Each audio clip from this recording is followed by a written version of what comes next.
Welcome to this week's episode of Awakening with Lynleigh Rose. I am here with Taylor Carr, a love, dating, and relationship expert. She's from California, Orange County. I'm actually also from California as well. Grew up in LA. And I'm so excited to have you on. Taylor, thank you so much for joining me today. Thank you so much for having me. I'm so grateful. Today, we are going to be talking about love, dating, or relationships from the perspective of someone who has gone through her own journey. And I would love for you to just describe to me what you just told me before this call of what is it that you are the most passionate about, and what is the message that you feel called to just put out there in the world today? Yeah, I have become so passionate about women becoming their own dream woman first. Because I think that growing up, especially in our generation, growing up, we were really taught about how to be all the things for the man. Wear this lip gloss because it's vanilla and men love vanilla. Or, kiss like this and practice with your bonbons. I remember reading that in Cosmo at 13 and thinking, I have to go get bonbons. I have to learn how to kiss. And I think that now we live in a world where female empowerment gets to be the background code of really healthy, empowered relationships. So I'm just so passionate about the next level and the next iteration of divine partnership and what that gets to look like for us. Yeah, incredible. Yeah, I also grew up with all the teen magazines and everything in Southern California, and yeah, same kind of vibe, same kind of culture. And my parents were actors. They met as actors, and so just being in the entertainment business or around that, yeah, there's a lot of pressure as far as especially women of how you look. I always kind of felt like my value was dependent on my appearance and how attractive I could make myself. Yeah, that came with a lot personally of just insecurity and feeling like I can never measure up. I'm not good enough. Always having this negative voice in my head about my appearance. Do I look okay? What's wrong with me? Right? Trying to find the problems where they didn't even exist and then creating them. Like, I don't like my elbows or I don't like this thing. And yeah, so that was just kind of where I'm coming from and my journey. I would love to hear about what your journey has been like in really just coming into a new awareness of how to create more conscious connections with another person and the personal work that we need to do on ourselves in preparation for that. Yeah, absolutely. Well, funny enough, I don't know that we knew this about each other, but I lived in LA for 11 years. I grew up in a Hollywood family. My grandfather was a famous actor. So I was going to red carpet events all the time as a kid. My first audition I ever went to was to audition for Hannah Montana. So I am film industry girly Wow. myself, and there is a huge draw to perfection and how good you look, and you're always basically auditioning to be chosen, whether you're an actress or not. That is kind of what we're raised in. And I think it's not just Hollywood. I think every woman feels like as a girl she's auditioning for love, for beauty, for acceptance, for worthiness. And for me, that was really, really true even outside of Hollywood. I grew up in San Diego and I'd go back and forth. And I grew up in a really abusive household. My dad was an addict and my mom was severely codependent. And I saw a lot of things that a young girl shouldn't have seen until my father passed away when I was 15, really suddenly and really traumatically. And I just watched my mother go through abusive relationships, physically, emotionally, and mentally. And the ones that scared me more than anything were the mentally abusive relationships. And I learned a lot from that, but I didn't embody it. And I ended up getting diagnosed with an incurable pain disease in my early 20s in my bladder, right when I moved to LA to be an actress. And, I was going through treatments and doctors were poking at me and prodding at me, and nothing was working. They said they wanted to put me on medication, but I might lose my hair and who knows if I'd get results. And that was really the catalyst of my journey because I was 22 in a new city and I was in so much pain. My womb had shut off. My bladder was just in so much pain. I had pelvic floor dysfunction. And I remember the feelings of, well, if that part of me is shut down, then nobody will love me.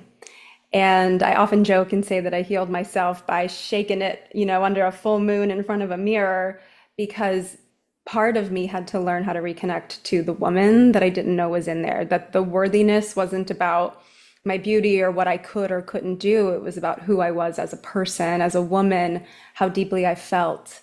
And so that was the catalyst of the journey. I became very holistic in nature. I was obsessed with women's health, and I was like, everything was nutrition and women's health until I kept attracting the guys who were addicts and not very nice. And then that pattern really, really made itself loud when my partner of 3 years woke up one morning and said, I don't see a future with you. I'm moving out when I thought I was getting a ring.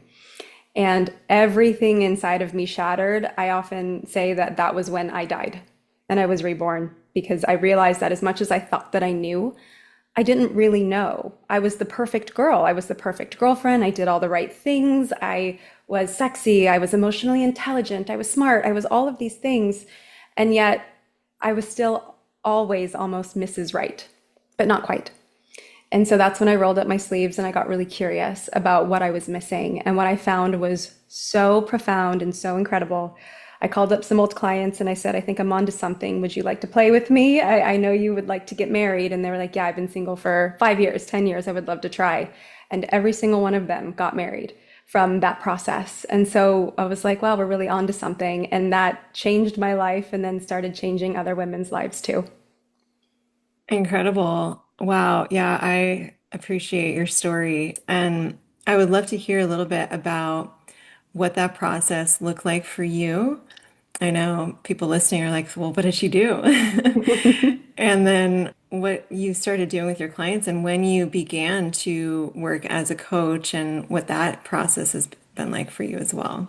Yeah, so I actually started working as a coach a long, long time ago because I would help women around the world heal from the same disorder I had, which is called interstitial cystitis. So I had been coaching since 2015-ish, 2014-ish, like long time. I was really young, but I knew I had a process there, and it was cool because I was even training doctors in like the Middle East around interstitial cystitis and what that meant on the energetic side. So that was really cool. And then I tried to have like a manifestation girl business 2020, 2019. But when I really started getting into this level of my work, it was 2022. I was, heartbroken. I had let go of everything. And the process that I really started to download, I know that word is so cheesy, but like download was that I had been the good girl. I had been the perfect girl. I had done everything right. And it was time for me to try to do the opposite of everything that I thought that I knew. So I started what's called circular dating or rotational dating. And I dated about 5 men at the same time, not intimately dated, but just going on dates with. And I practiced leaning in a lot and being the girl I always was who was perfect. And I'll drive to you and I'll do all these things and I'll lean in and I'll call you and then the 3 other guys, I decided to lean back and just be sovereign in myself, take care of myself, put myself first and let them do it or fall away. And I found that the men that I was really leaned in and being amazing and totally coming towards were not very nice to me. And I found that the men that I was leaned out and sovereign and totally myself and I let them come to me were very interested in that. They were very magnetized towards that. So that was the beginning of that journey and learning how to communicate my emotions and my feelings properly, not be avoidant, not be like, playing games or being cold, but actually learning how to create emotional connection with men rather than just trying to be the perfect girl made such a massive difference in the way that men interacted with me. Wow. Yeah, that's a really interesting approach. And I know there's a lot of women out there that are, having questions about how do I need to be? They're like, how do I just tell me what to do? And it's a little bit tricky because we want to be ourselves. We want to be authentic. And I think that's where a lot of women have this inner conflict. Well, I want to be myself, but yet I'm hearing that I need to pull back. So, what would you tell someone like a client that comes to you and has that kind of question? I would say your authenticity is the most magnetic, juicy, sexy, delicious part of you. And we want that all the way online. there's levels to you though, right? And so there's a level of us who's still stuck in the perfect girl who does it all and is just such a lover and wants to pour in. And then there's a level of you that's empowered and feeling really amazing and confident and loves herself. And then there's a level of you even higher than that, who's all of those things and so heart-centered and trusts herself on such a deep level that if she does lean in, she trusts herself in that process. If she leans out, she trusts herself in that process because it's what's right for her.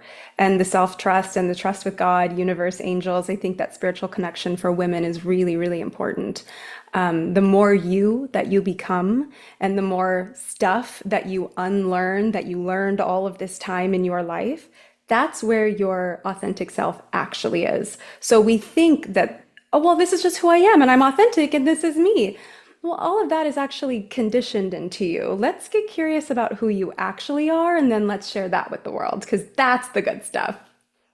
I love this. Yes, I completely can relate because I personally also went through a really big inner transformation where I learned that I wasn't the same person. I could actually shift. I could become a new person. There were parts of me that were lying dormant within me that I was able to connect with for the first time in my life after, I had this awakening. I was 33 and I was still myself. That's the funny thing. It's like you feel like you haven't changed because the core of who you are is the same.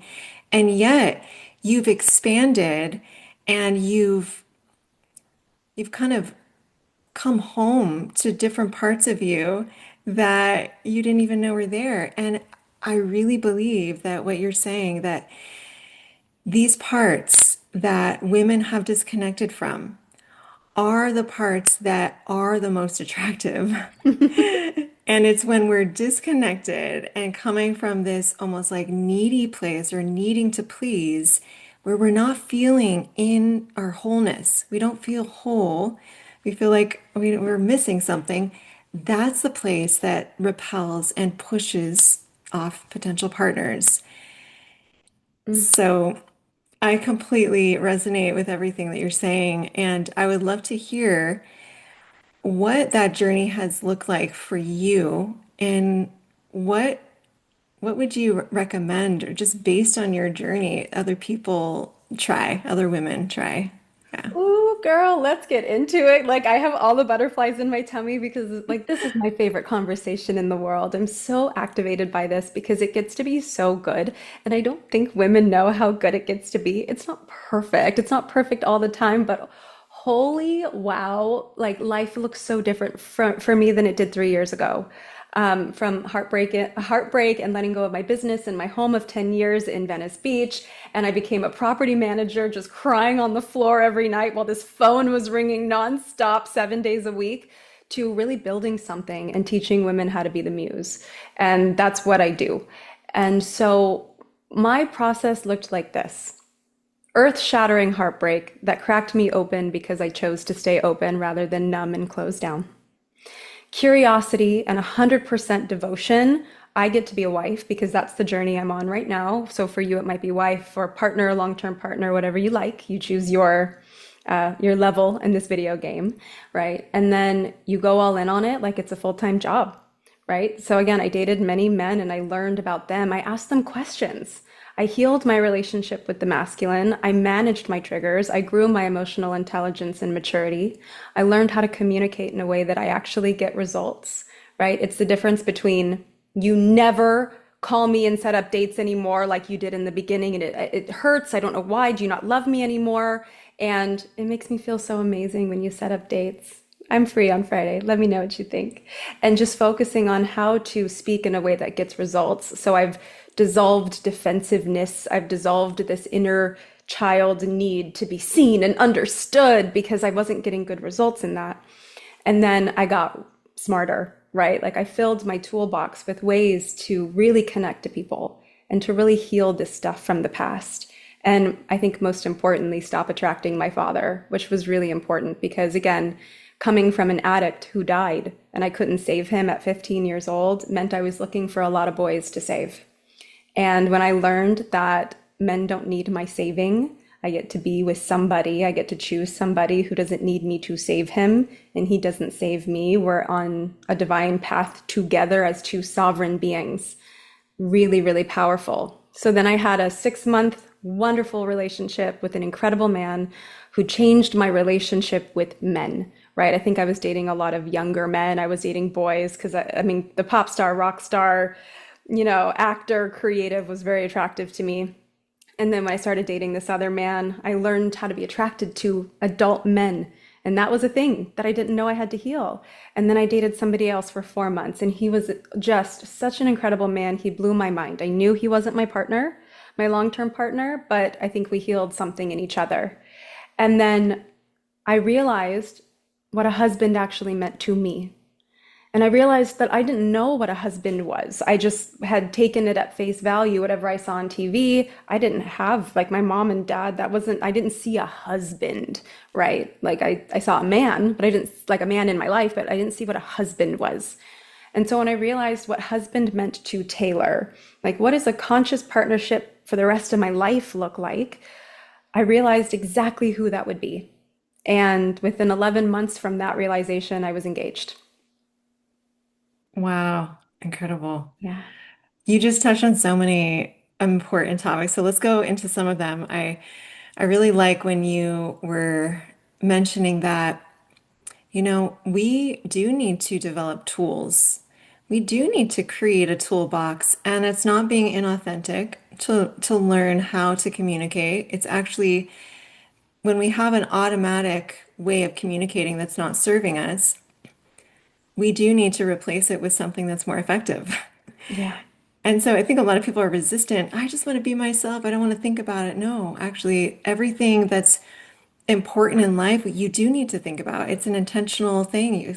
You need to be conscious about how you're approaching these things. Relationships, men, for women who are not men. Women are not men, right? We don't know. We need to learn how to communicate. We need to learn about men. So let's go into that just a little bit. You said you were learning, you were trying to understand men, asking questions, being curious.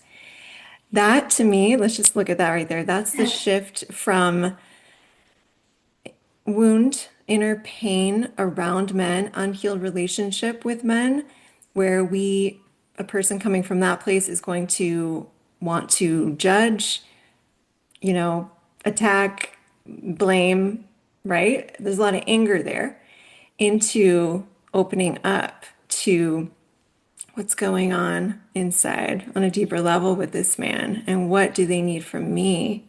Hmm. And so, yeah, let's talk a little bit about that. Oh, there's so many layers to this, and it's so beautiful. I actually have gotten to this place where I'm quite emotional about men now that I understand them, because everything that we're taught about men is so wrong. I have come to find that men are the deepest lovers. They love deeper than women. And I never knew that. No one taught me that, but they do. And if you don't believe me, look at little boys. Everything is about the pretty girl. Everything is blowing kisses to the women at the table next. Everything is girls and women and mom. Like little boys are so in love with their mom and or little boys and little girls are bossy. Little girls are in charge. Little girls are pointing and going, you do this and you do this and I'll drive and I'll da da da. And so we've been taught that men have this natural role of leader and women are just lovers who just have babies at home. And it's not the full truth. Women have this incredible innate leadership quality that we see in little girls. It's powerful that we tap back into her. And men love so deeply and so fully and so thoroughly that they literally have to create guards to keep themselves safe. And then on top of that, they have an entire society saying if you're at all a man tapped into your feelings or emotions, something's wrong with you. And you won't be accepted by the tribe of other men. And men need men. And I don't really love the word need because I think it's a little bit rooted in scarcity. With men, it's a need. And so they've been taught to harden, they've been taught to close down, they've been taught to be all these things that they're actually not. And just an insane amount of pressure on men to be everything all of the time while also not receiving any appreciation for it, and they can never do anything right. And now they're also society's number one villain. And this is why men are opting out of society in droves right now, because they're not seen, right? And also, we've made the rich, successful, tall man the prize in our society while also decentering men, which doesn't make any sense. Men are just so confused about who they're supposed to be. And I like to kind of put it this way because I know we're in pain. We have a reason to have pain with men. I'm not saying that's not it doesn't exist. It's not true. I obviously have reasons to have pain with men myself. And if I was sitting across from a man who hated women, but he was just trying to date me, I would be incredibly uncomfortable. And so, why do we think that the way that we hate on men and throw this at them should make them feel inspired to come with us as we rise and we grow and we make our fempires and all of these beautiful things? If we want them to come, we have to give them a reason to come. Amen. So true. I'm so passionate about this as well. Yes. I also work with men. A lot of times it's reducing their stress and helping them to become present with themselves so that they can be present with a woman. Mm. And I also am very passionate about this topic because I see exactly what you're saying, which is that, and I have two boys myself and a little girl. And I only had sisters growing up. And so it was always us against my dad. We just never really understood him. He was trying to communicate with us. We didn't get it. We're just like, I don't know what you're talking about, Dad. But the thing is, now I fully feel for men and masculinity. I can see what society's doing to it. I know personally my two boys and their beautiful souls and hearts. And it's almost like my work, those men that I am called to serve, I'm helping them the way that I would want, my sons to be treated.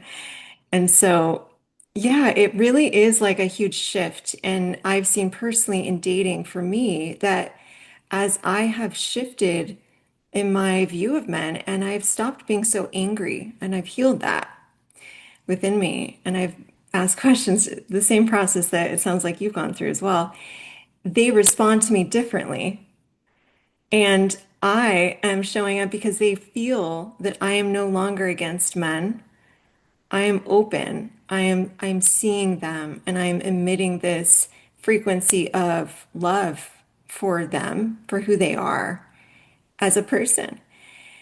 And I want to also just touch on the fact that you mentioned this relationship that was healing that ended up not being a long-term relationship. I I think that's really important to just remember that sometimes we can have relationships that are meant to be a healing experience for both. And you can show up in love and really supportive this person. And it can be a beautiful experience and it doesn't actually have to last. Both of the guys that I dated that were really, really supportive in my journey, unfortunately, it didn't end well because they weren't as like conscious as I was, and it took a lot of emotional intelligence on my end to like, see what was really happening and why they were reacting that way because they hadn't come to the place where like, hey, this can be beautiful. We didn't have to be forever. And Mhm. thank you. I'm so grateful. And they didn't handle it as well as I would have liked. And I think that's part of why having these tools is also important because not everyone will react how you would like them to react. And your journey is still your journey. Not everyone has to be your husband or your forever partner. Some people are a soul maze that's right on time and meant to bring your nervous system into a next level of healing or receiving or softening. And I think you mentioned open, right? Like open energy and being able to receive from men. These two things kind of make you irresistible to men because they love to pour into people. They actually love to make people happy. They just don't want to be taken advantage of in the process. So if you can't receive from a really conscious man, he won't choose you because the guilt and the shame that women carry around that isn't supportive in that. It's not supportive of a man's nature to pour. Yeah, I love that. Looking at these relationships that we have where sometimes the other person isn't fully conscious and doesn't really see the healing and appreciation of what's happening.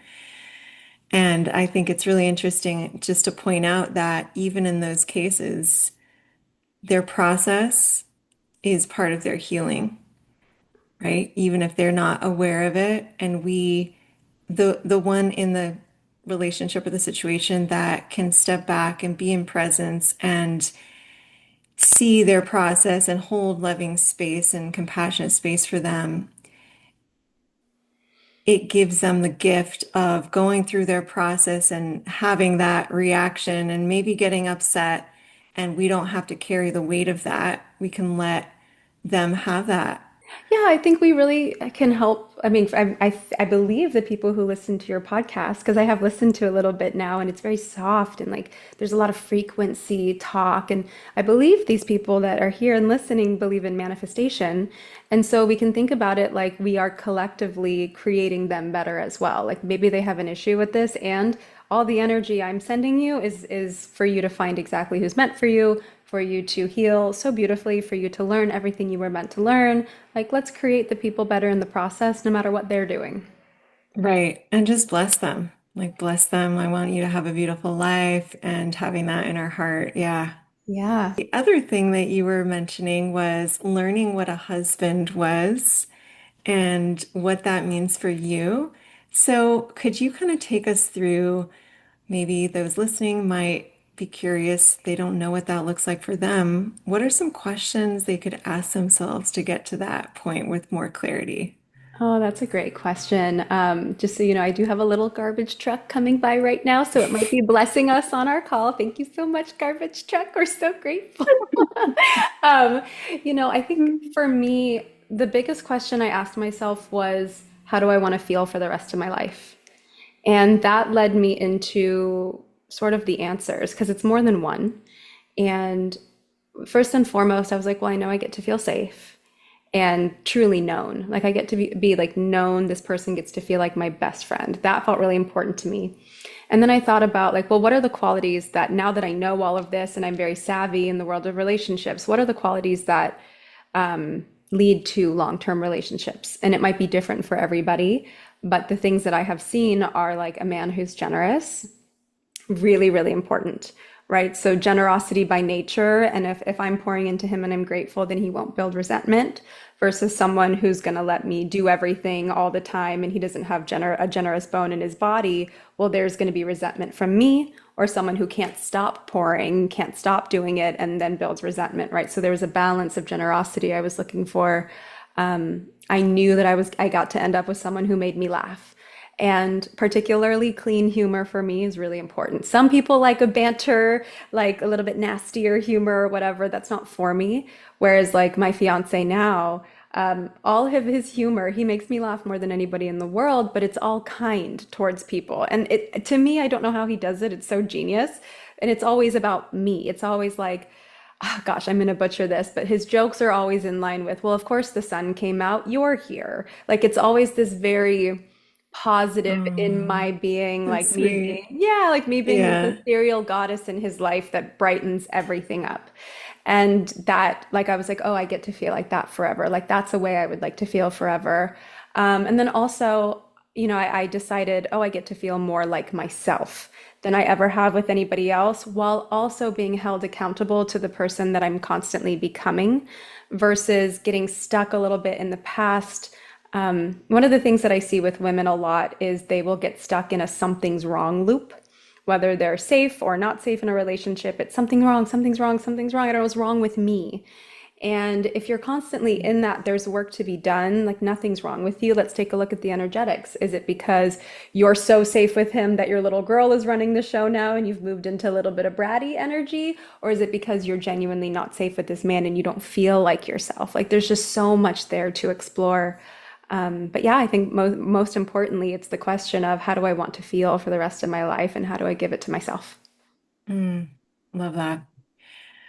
What are the main problems or issues that the women that you coach are dealing with? What do you see the most often? Oh, so many things. I mean, I work with such like a vast variety of women. If I speak in business girly terms, my ideal client is the big sister, the perfectionist, the people pleaser, the one who's always given and poured into everyone. It's the one who everyone has on speed dial because she'll fix it and she's created a great career and she's really got it going for her. And again, she's Mrs. Almost Right, but never the one fully chosen by a man. That's my girl. Like that girl is the one who is so heart-centered and so ready for love and so hurt by the fact that it hasn't been her and is wondering what's wrong with her. When nothing's wrong with her, she just never got the tools to learn how to stop pouring so much and receive. That's really the biggest thing. But I also work with women who are what I call they have the dream girl wound. And that is where they're so beautiful and intelligent and driven that men fall in love with the idea of them versus who they actually are. And that woman is going to move differently than the other woman. So, and the other woman is more anxiously attached as well, whereas this woman is more avoidant because it's not worth it for her. Like she's going to go get richer and hotter all the time because the men are not worth it to her. But deep down, all she wants is to be known, like truly known. And I didn't realize how many women could resonate with men falling in love with the idea of them. Yeah, I'm sure you do.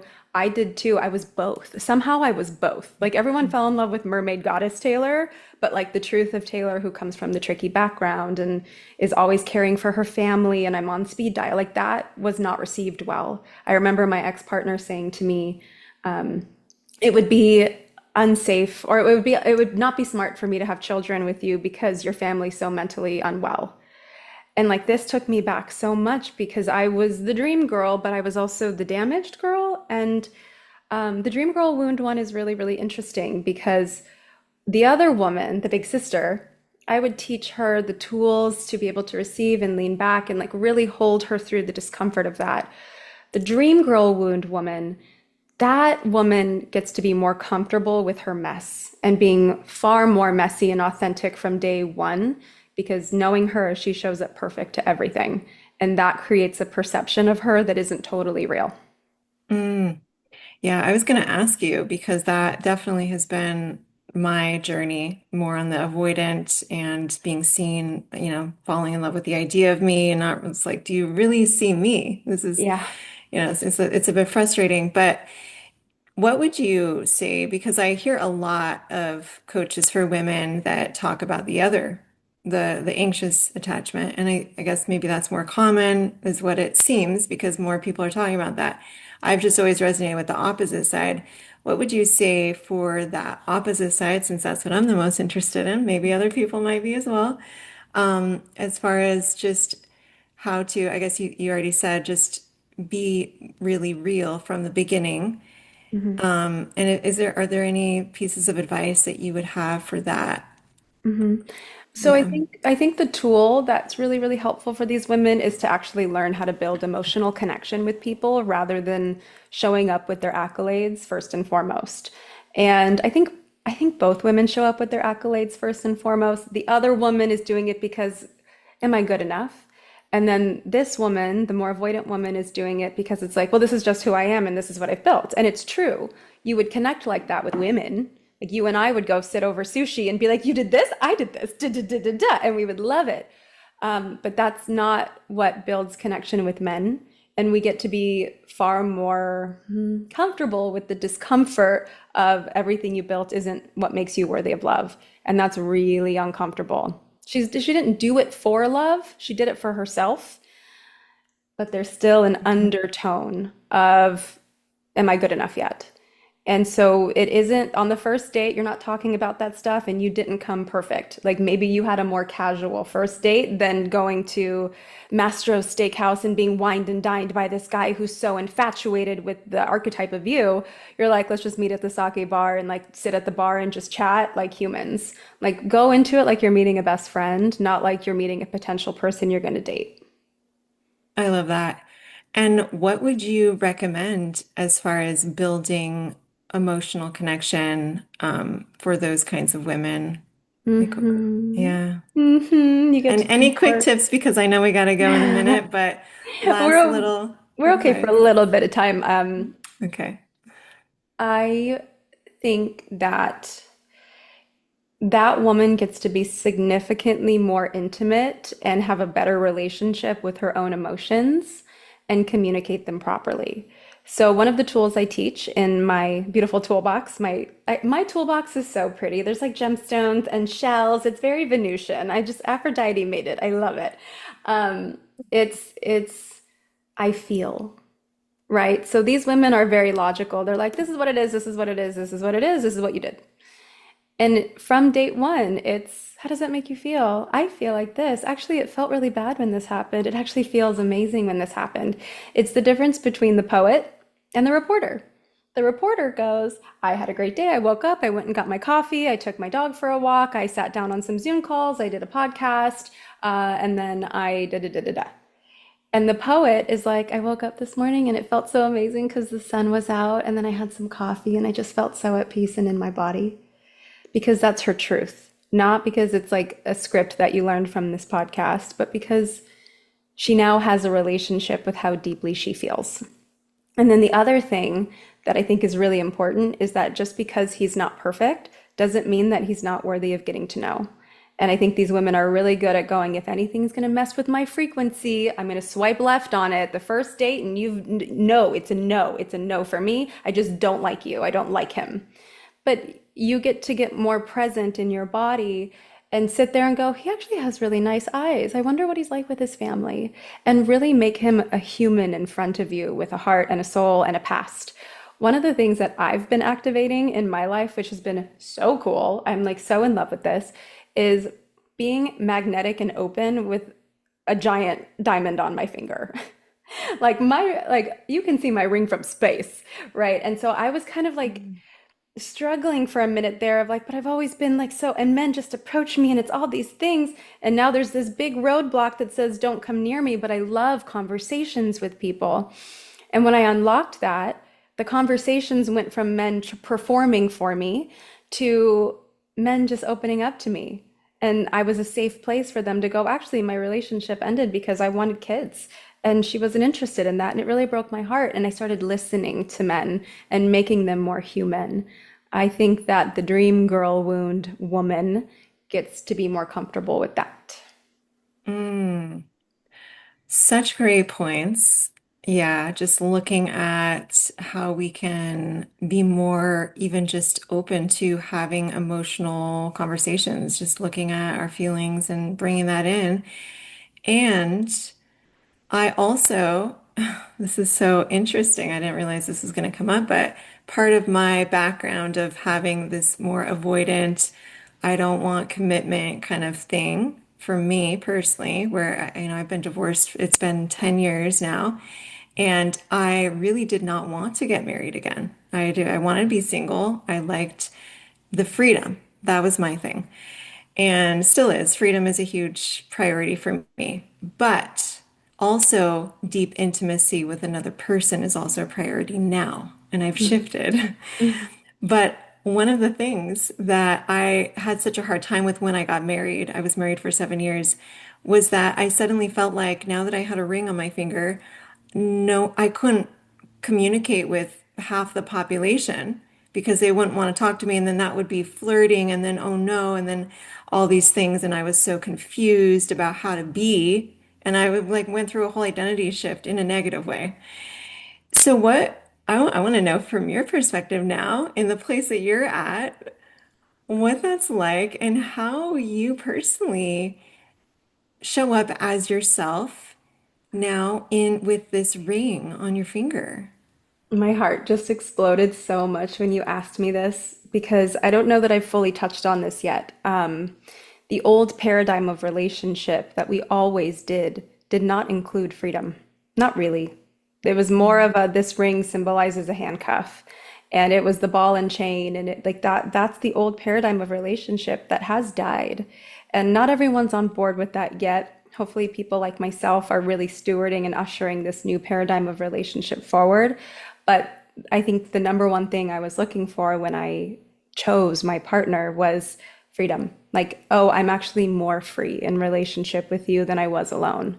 And that's new. We don't really have a lot of role models or people who do that. And gosh, sometimes I feel like I'm a best kept secret with that one because it's so true that I'm with this partner. Like, I'm Libra, I've got a Pisces rising, Leo moon. Like, I'm going to take up space in this world. My partner's Virgo Taurus coded. He's like, I don't need to take up space. You are the woman who dances on the stage, and that's why I fell in love with you. So this is part of why resentment builds, is because they fell in love with the bigness of you, and then you get married or you get into the relationship and you lose the bigness because now I just have to be yours. And and then Yes. men get to do some healing around this as well, where they trust themselves to be with a woman who wouldn't cheat, who wouldn't leave just because she's dancing on the stage. And so my job in my relationship, and I say job in a very loving, compassionate, like yes, lit up way, is to stay myself, to stay big, to keep dancing on the stage and not just collapse into a puddle because I'm in a relationship with you. Because also, I would love to be the woman that he stays in love with, that he stays in awe of, and also that I stay in awe of. My own dream woman takes up space. And if he isn't into that, then he isn't my freedom, and therefore it isn't my relationship. Taylor, this is why we're having this conversation. Oh my gosh. This just blew Whee! my mind. So grateful. I'm so grateful. Yeah, I just can't believe this. This is thank you for showing up and being on my podcast. I love this conversation. I'd love to go into this further with you. So thank you for paving the way for all of us women who are not in a relationship yet and are hesitant because of this exact thing. We feel like we're going to lose ourselves suddenly. And just to show us that there's another way and we get to be ourselves and we get to be in a partnership where we are cherished for who we are and given the freedom to be ourselves, to continue to be ourselves with a partner who understands that and isn't trying to put us in a cage like a pretty bird that they found and they put them in the cage in your mine and only mine. And then we start to wither away, Mhm. which I personally have felt that experience. And of course, we don't want that. Mhm.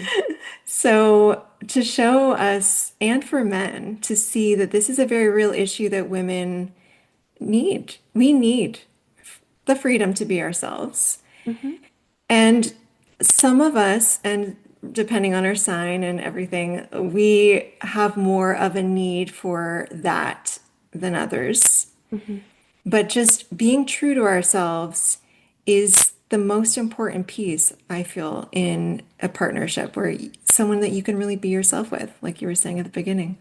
Yeah. Oh, I'm blushing so much because it's such a pleasure. Like I could talk about this for hours and days and days. I could just keep going, and we shall. We'll keep going. And one of the things that that just came up for me when you were talking about that is one of the things I teach my clients is language and the way that we're languaging our reality. And so even with that, like this is a need for us is true. Let's shift that into like a deep desire that I get to receive. And then that way we're even taking the pressure off of, well, you need to let me be this. And instead, it's the I get to receive this. And it's such a softer energy in our body, which makes it less tense. I love that. Yeah. Well, I think everyone should listen to this at least twice Gonna because listen there again. was so much in every single thing that you were saying. And yeah, this is a lot. It's a lot to process, a lot to sit with. So yeah, I encourage everyone. I'm personally, I'm going to be listening to this again. And yeah, thank you so much for everything that you do, for showing up in your power, being an example for us women, and serving in the way that you feel called to serve. It's really inspiring, Taylor. Thank you so much, Queen. I'm so grateful to be here, and I will probably listen back as well. Where can people find you, and what do you want to share about your offerings right now? Absolutely. So on Instagram, I am Taylor Carr, Carr, and you'll find me on TikTok there as well. I hang out on Facebook a little bit, not that much. My website is upgradewithtaylor.com, and my signature program is called the Muse Mastermind. It is a 6 month long Muse container. It's my most incredible offer. And I have so many like free and low cost master classes. The Worthy Woman Masterclass is one of my favorites. It's free on my website. You could always DM me and ask for it as well.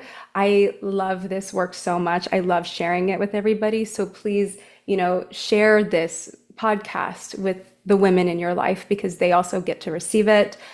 Share the masterclass with the people in your life. I have a new one coming up. I'm not sure when this podcast will be launched, but I will be having a new free, or not free, but $7 masterclass coming up. And it's all about the Aphrodite effect. And I'm so excited to share that with you guys as well. So if you find me in that time, come join me in there. Let me know that this is where you came from. And community is important to me. So don't just be a follower. I would love to get to know you. Thank you so much. Thank And you. yeah, we're definitely going to put all that information in the notes. And I just wanted to mention that you brought up what did you say about Muse? What's your membership called again? My mastermind is the Muse Mastermind. The Muse Mastermind. Okay. I have also been called to that archetype and that energy. And so just recently created the Miracle Muse as my I love new work that. identity. So I love that two muses coming together and feeling this energy and everything. It's truly amazing. So Inspiring the world with our artistry, of course. yes, it's so fun. So fun. Alrighty, well, I appreciate everyone being here and your presence. So I hope everyone has a beautiful day and we'll see you next time. Thanks so much.